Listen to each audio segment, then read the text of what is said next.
My name is Rachel Voss. I'm 31 years old. 8 months ago, on the same Friday afternoon that my director handed me an offer letter for the position I'd been working toward for 4 years, my father sat down with his estate attorney and had my name removed from his will.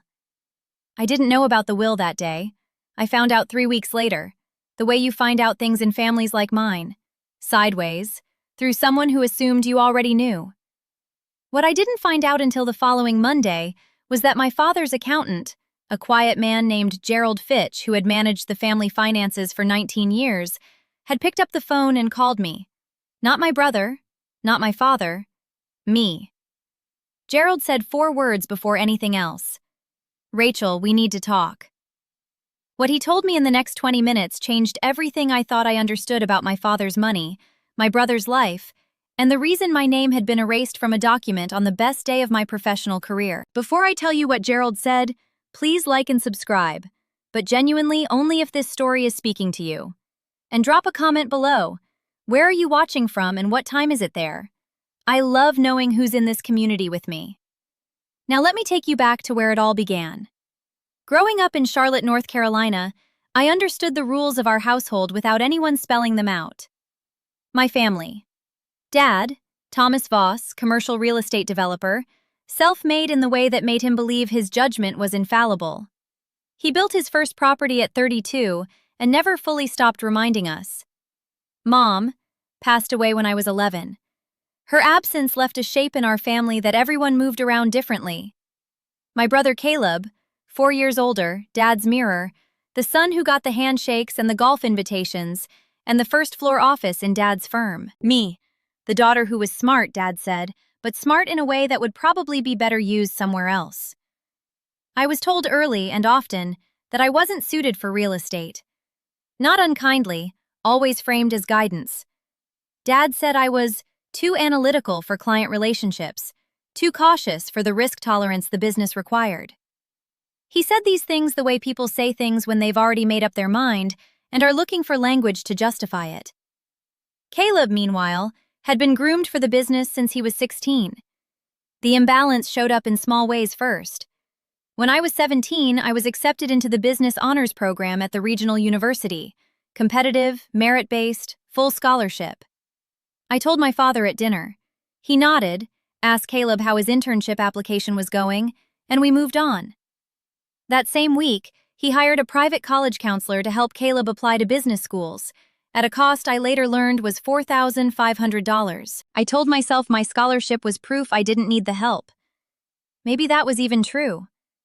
But I noticed. At 24, I landed my first real role, financial analyst at a mid-size healthcare company, a position I'd found and applied for entirely on my own. I called Dad to tell him. He said, "That's good, Rachel. Stable." Then he told me Caleb had just closed his first deal at the firm, a $2.1 million commercial lease, and that they were going out to celebrate. I wasn't invited. I told myself celebrating a sibling's win and celebrating mine were separate things. That I didn't need the same party. That I was independent. But the clearest measure of what I meant to my father's picture of the future came when I was 27 at his 65th birthday dinner, a formal restaurant event for 22 family members and close business associates. Near the end of the meal, he stood to give a toast. He talked about legacy, about building something that outlasts you, about the firm, and what it would mean to pass it to someone who understood what he'd built.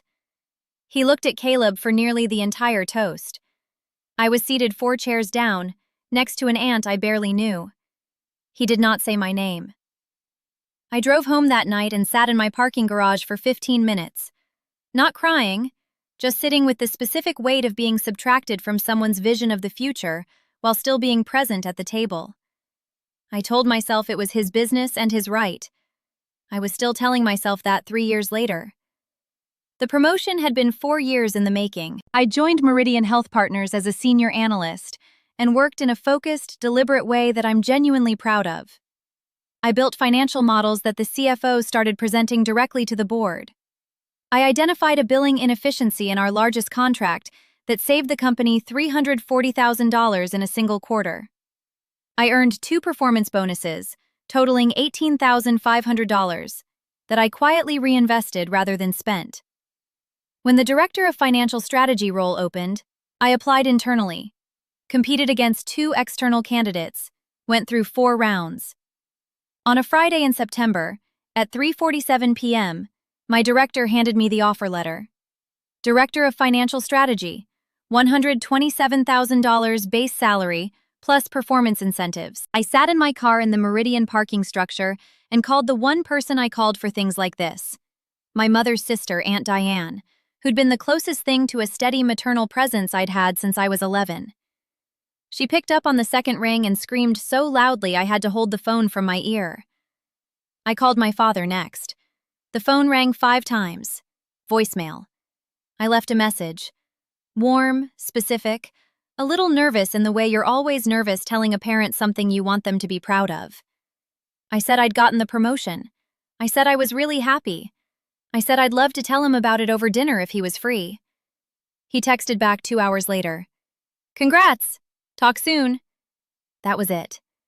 I told Aunt Diane.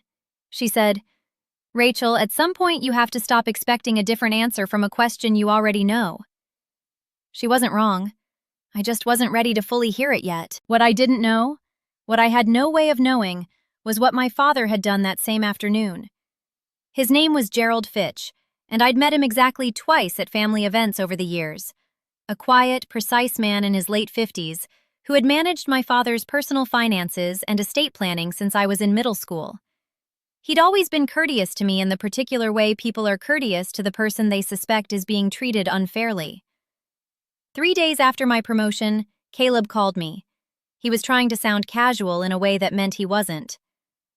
Hey, did Dad say anything to you recently? About the estate? Something cold moved through me. No, why? I think he might have made some changes. I'm not sure what exactly. Caleb, what did he do? A pause. I think he took you out. I saw some paperwork on his desk. I'm sorry, Rach. I didn't know he was going to do it. I thanked him for telling me, hung up, sat very still for a while. Then I called my father. He answered this time. I asked him directly, had he changed the will? I've made some estate planning adjustments, yes, he said. His voice was the same voice he used in business calls, neutral, slightly removed. Did you remove me? A pause. I've decided to structure things differently. The firm is going to Caleb. It makes sense to align the estate with that. Dad, I wasn't asking for the firm. I was asking if you removed me entirely. Rachel, I think this is a business decision. I don't think it needs to be emotional. When did you do this? He didn't answer immediately. Dad, when? I had the meeting on Friday. Friday. The same Friday. The same afternoon I'd been sitting in a parking garage, hands shaking slightly, calling the people I love to share the best professional news of my life. He'd been with his estate attorney. I didn't say anything else. I told him I needed to think and I got off the phone. I sat with what I'd just learned for the rest of the weekend. Not just the removal, that had its own particular pain, but the timing. Whether it was intentional, I couldn't know. Whether he'd thought about the symbolism, I couldn't know. But the fact of it was stark. On the day I achieved something significant, something entirely independent of him and his firm and his legacy project with Caleb, my father had quietly erased me from the document that was supposed to say, at the end of everything, that I had mattered to him. I didn't sleep much that weekend. Monday morning at 8:52 a.m. my phone rang. Number I didn't recognize. Rachel, this is Gerald Fitch, your father's accountant.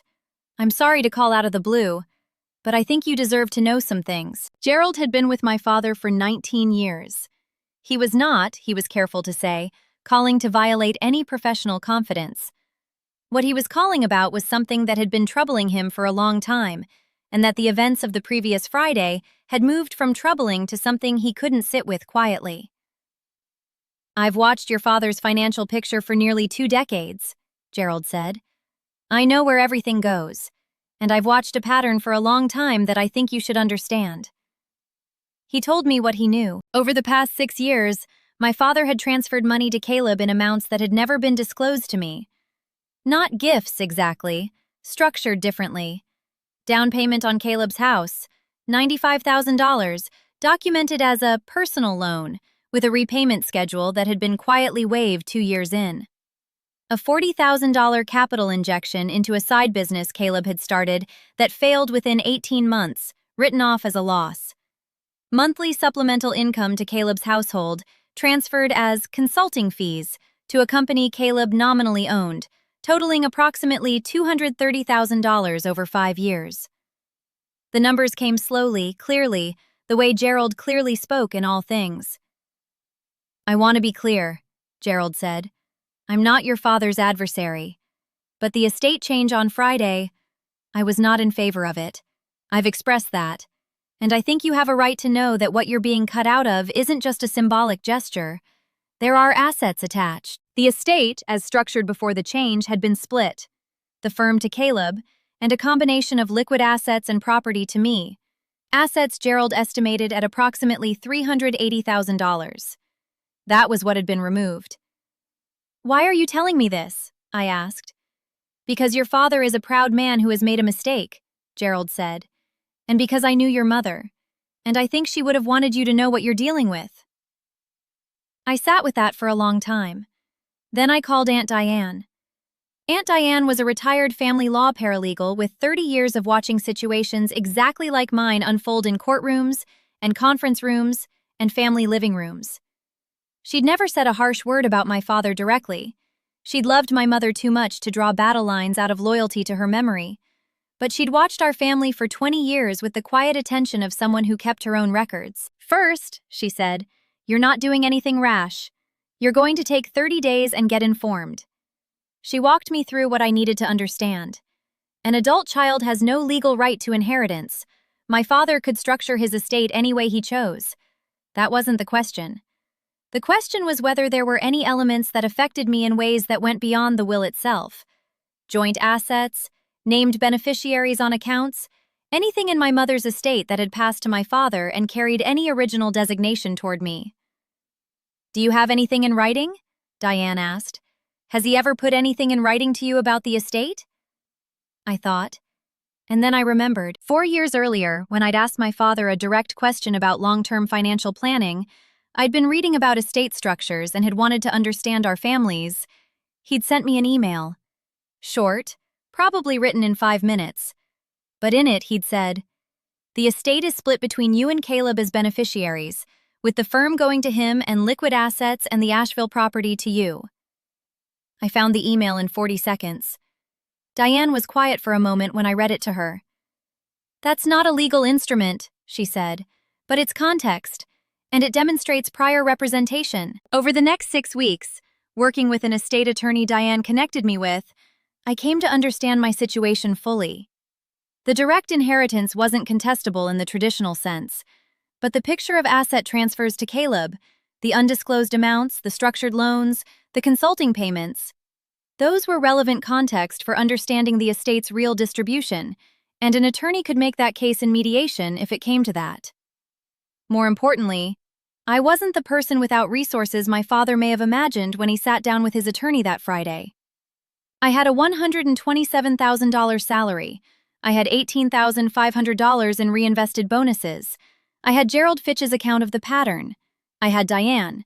And I had, for the first time in my adult life, the complete clarity that comes when someone finally shows you, without ambiguity, what you mean to them. My father called me 6 weeks after our phone conversation. He'd heard from Caleb that I was working with an attorney. His voice had lost the business call neutrality. "Rachel, I think this is getting out of hand."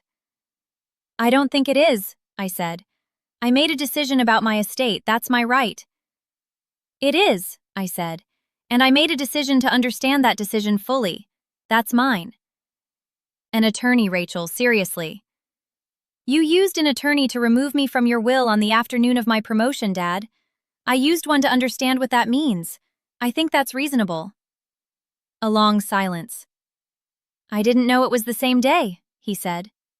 I let that sit for a moment, then, "What day did you think would have been better?" He didn't have an answer. We met in person 3 weeks later, at a restaurant he'd chosen. His way of maintaining some control over the setting, which I understood and didn't resist. Caleb came. Aunt Diane came, at my invitation, which my father acknowledged with the tight courtesy of a man who knew why she was there. I didn't bring documents. I didn't need to.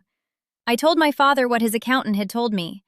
I told him about the $95,000 down payment, the failed business, the $230,000 in consulting fees. I told him that I had never asked for financial support, had never expected parity. I had made my own way from the beginning, and I was proud of that. But that I needed him to understand that I knew. I knew the full shape of what had been given and what had been withheld, and I was no longer going to pretend the shape didn't exist. Caleb went pale about 3 minutes in. "Rachel, I didn't know he was going to cut you out." "I know," I said. "That's not why I'm telling it." My father sat very still. He's a man who processes things internally first, expresses them slowly. I'd watched him do it my whole life with business problems. I'd rarely seen him do it with personal ones. "I made a decision about the estate that I thought was practical," he finally said. "The firm is the center of things. It should go to Caleb whole. I thought the rest would feel complicated, the business and the non-business assets mixed. So you removed me entirely rather than figure out the complication." He didn't deny it. "Dad, I have never asked you to give me anything. I have never expected the firm. I have never competed with Caleb for what you built. All I have ever wanted was to be seen as someone worth including in your vision of the future. And on the afternoon that I achieved something, entirely on my own with no help from you or the firm or anything you built, you sat down and took my name off the document." The restaurant was quiet around us. Caleb's eyes were wet.